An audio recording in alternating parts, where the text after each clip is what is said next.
Gaza മുനമ്പിൽ Israel തുടരുന്ന നരകത്തിയിൽ ഇന്നലെ മാത്രം 92 പേർ കൊല്ലപ്പെട്ടതോടെ 21 മാസങ്ങൾക്കിടെ ജീവൻ പൊലിഞ്ഞവരുടെ എണ്ണം 58,000 കവിഞ്ഞു. ഇതിൽ 10,000-ലേറെ കുഞ്ഞുങ്ങളാണെന്നത് മാനുഷിക ദുരന്തത്തിന്റെ ആഴം വർദ്ധിപ്പിക്കുന്നു. കൂട്ടക്കൊലകൾ തുടരുമ്പോഴും ദോഹയിൽ നടക്കുന്ന വെടിനിർത്തൽ ചർച്ചയിൽ പ്രതീക്ഷയർപ്പിച്ച് അമേരിക്ക രംഗത്തെത്തിയിരിക്കുകയാണ്. എന്നാൽ ഇസ്രായേൽ പ്രധാനമന്ത്രി ബെഞ്ചമിൻ നെതന്യാഹുവിന് സ്വന്തം മന്ത്രിസഭയിൽ നിന്നു തന്നെ കടുത്ത വെല്ലുവിളികൾ നേരിടേണ്ടി വരുന്നു എന്നതാണ് നിലവിലെ പ്രതിസന്ധി. തീവ്ര വലതുപക്ഷ മന്ത്രിമാരായ ബെൻഹീറും സ്ട്രോട്ടിച്ചും വെടിനിർത്തൽ കരാറുമായി മുന്നോട്ടു പോയാൽ മന്ത്രിസഭയിൽ നിന്ന് രാജിവെക്കുമെന്ന ഭീഷണി മുഴക്കിയിരിക്കുകയാണ്. ഇത് നെതന്യാഹുവിനെ സംബന്ധിച്ചിടത്തോളം വലിയൊരു തലവേദനയാണ്. സ്വന്തം സർക്കാരിന്റെ നിലനിൽപ്പിനെ തന്നെ ബാധിക്കുന്ന ഈ ഭീഷണി ഗസയിലെ സാധാരണക്കാരുടെ ജീവിതം ഒരു പരിഹാരം കണ്ടെത്താനുള്ള നീക്കങ്ങളെ കൂടുതൽ സങ്കീർണമാക്കുന്നു. ദോഹയിലെ വെടിനിർത്തൽ ചർച്ചകൾ വഴിമുട്ടിയെന്ന് റിപ്പോർട്ടുകൾ ഉണ്ടായിരുന്നെങ്കിലും ഗാസയിൽ വെടിനിർത്തൽ വൈകില്ലെന്ന് അമേരിക്കയുടെ പശ്ചിമേഷ്യൻ ദൂതൻ സ്റ്റീവ് വിറ്റ്കോഫ് അറിയിച്ചു. മധ്യസ്ഥ രാജ്യങ്ങളുമായി ആശയവിനിമയം നടക്കുന്നുണ്ടെന്നും അദ്ദേഹം കൂട്ടിച്ചേർത്തു. അതേസമയം നെതന്യാഹു തീവ്ര വലതുപക്ഷ മന്ത്രിമാരുമായി നടത്തിയ ചർച്ചയിൽ യുദ്ധവിരാമവുമായി ബന്ധപ്പെട്ട് ഉറപ്പ് നൽകാതെ താൽക്കാലിക വെടിനിർത്തലിന് ഹമാസ് സന്നദ്ധമാകില്ലെന്ന് അവരെ അറിയിച്ചതായാണ് വിവരം. കരാറിൽ ഒപ്പുവെച്ചാൽ മന്ത്രിസഭയിൽ നിന്ന് രാജിവെക്കുമെന്ന ഈ മന്ത്രിമാരുടെ ഭീഷണി ഇസ്രായേൽ മാധ്യമങ്ങൾ വലിയ പ്രാധാന്യത്തോടെയാണ് റിപ്പോർട്ട് ചെയ്യുന്നത്. എന്നിരുന്നാലും തങ്ങളുടെ സർക്കാരിനുള്ള പിന്തുണ ഇവർ പിൻവലിക്കാൻ ഇടയില്ലെന്ന് പ്രതീക്ഷയിലാണ് നെതന്യാഹു. പലസ്തീൻ ജനതയുടെ ലക്ഷ്യവും അഭിലാഷവും മുൻനിർത്തിയുള്ള കരാറിന് മാത്രമേ വഴങ്ങൂ എന്ന് ഹമാസും ഇസ്ലാമിക് ജിഹാദും വ്യക്തമാക്കിയതോടെ സമാധാന ശ്രമങ്ങൾ എവിടെയും എത്താതെ നിൽക്കുകയാണ്. ടെൽ അവീവിൽ നെതന്യാഹുവിന്റെ ഓഫീസിന് മുമ്പാകെ ഉടൻ വെടിനിർത്തൽ കരാർ വേണമെന്നാവശ്യപ്പെട്ട് ആയിരങ്ങൾ റാലി നടത്തിയതായും ശ്രദ്ധേയമാണ്.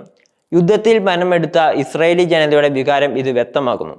രാഷ്ട്രീയ ചർച്ചകൾ വഴിമുട്ടി നിൽക്കുമ്പോൾ ഗസയിൽ ഇസ്രായേലും സൈന്യവും നടത്തുന്ന ആക്രമണങ്ങൾ ഭീകരമായ തോതിൽ തുടരുകയാണ്. ഇന്നലെ മാത്രം 92 പേരാണ് ഇസ്രായേൽ സൈന്യത്തിന്റെ ആക്രമണങ്ങളിൽ കൊല്ലപ്പെട്ടത്.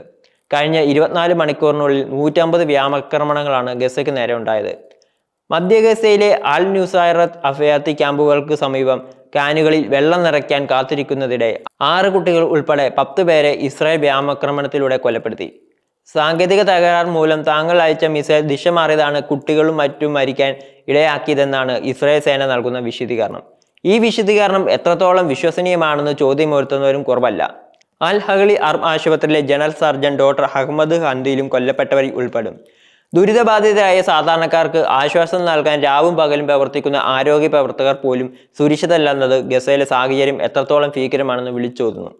കഴിഞ്ഞ 21 മാസങ്ങൾക്കിടെ ഗസയെ കൊല്ലപ്പെട്ടവരുടെ എണ്ണം 58,000 കവിഞ്ഞുവെന്നത് ഞെട്ടിക്കുന്ന യാഥാർത്ഥ്യമാണ്. ഈ കണക്കുകൾ ഒരു ജനതയുടെ കൂടിയ ദുരിതത്തിന്റെയും വേദനയുടെ നേർചിത്രമാണ്. 10,000-ലേറെ കുഞ്ഞുങ്ങൾ കൊല്ലപ്പെട്ടുവെന്നത് ഹൃദയഭേദകമാണ്. വീടുകൾ തകർന്നു, അടിസ്ഥാന സൗകര്യങ്ങൾ നശിച്ചു, ദശലക്ഷക്കണക്കിന് ആളുകളുടെ സ്വന്തം വീടുകൾ ഉപേക്ഷിച്ച് പലായനം ചെയ്യേണ്ടി വന്നു. ഭക്ഷണവും വെള്ളവും മരുന്നും വൈദ്യുതിയും ഇല്ലാതെ ഒരു ജനത മുഴുവൻ ദുരിതക്കയത്തിലാണ്. യുദ്ധം ഏറ്റവും കൂടുതൽ ബാധിക്കുന്നത് സ്ത്രീകളെയും കുട്ടികളെയും പ്രായമായവരെയുമാണ്. മാനസികമായും ശാരീരികമായും തളർന്ന ഒരു തലമുറയാണ് ഗസയിൽ വളർന്നു വരുന്നത്. ഈ സാഹചര്യത്തിൽ വെടിനിർത്തൽ എത്രയും പെട്ടെന്ന് യാഥാർത്ഥ്യമാക്കേണ്ടത് അത്യാവശ്യമാണ്. ഗസയിൽ നടക്കുന്ന ഈ നരകത്തേക്കെതിരെ ലോകമെമ്പാടും പ്രതിഷേധങ്ങൾ ഉയരുന്നുണ്ടെങ്കിലും ശക്തമായ ഒരു അന്താരാഷ്ട്ര ഇടപെടൽ ഇനിയും ഉണ്ടായിട്ടില്ല. ഐക്യരാഷ്ട്രസഭയും മറ്റും അന്താരാഷ്ട്ര സംഘടനകളും വെടിനിർത്തലിന് ആഹ്വാനം ചെയ്യുന്നുണ്ടെങ്കിലും ഇസ്രായേലിന്റെ ആക്രമണങ്ങൾക്ക് അറുതി വരുത്താൻ ആവശ്യമായ സമ്മർദ്ദം ചെലുത്താൻ ഇവർക്ക് കഴിയുന്നില്ല. പശ്ചിമേഷ്യയിൽ സമാധാനം പുനഃസ്ഥാപിക്കാൻ എല്ലാ കക്ഷികളെയും ഒരു മേശയ്ക്ക് ചുറ്റുമെത്തിച്ച് ചർച്ചകൾ നടത്തേണ്ടത് അനിവാര്യമാണ്. ഹമാസിന്റെ ആവശ്യങ്ങളും ഇസ്രായേലിന്റെ സുരക്ഷാ ആശങ്കകളും ഒരുപോലെ പരിഗണിച്ച് ഒരു ശാശ്വത പരിഹാരം കണ്ടെത്താൻ ശ്രമിക്കണം. അല്ലെങ്കിൽ ഈ സംഘർഷം കൂടുതൽ ആളുകളുടെ ജീവൻ കവർന്നെടുക്കുകയും മേഖലയെ കൂടുതൽ അസ്ഥിരമാക്കുകയും ചെയ്യും. ഗസയിലെ ജനങ്ങളുടെ നിലവിളിക്ക് ലോകം ചെവി കൊടുക്കേണ്ട സമയമാണിത്. മാനുഷിക മൂല്യങ്ങൾക്ക് വില കൽപ്പിക്കാത്ത ഒരു ലോകം അതിന്റെ നാശത്തിലേക്ക് തന്നെയാണ് നീങ്ങുന്നത്. ഇനിയെങ്കിലും ഈ നരകത്തേക്ക് അറുതി വരുത്താൻ ലോകരാഷ്ട്രങ്ങൾ ഒറ്റക്കെട്ടായി നിലകൊള്ളുമോ, അതോ ഗസ ഒരു വലിയ ശ്മശാന ഭൂമിയായി മാറുന്നത് നോക്കി നിൽക്കുക മാത്രമായിരിക്കുമോ ലോകം ചെയ്യുക? ചോദ്യങ്ങൾ ബാക്കിയാവുന്നു.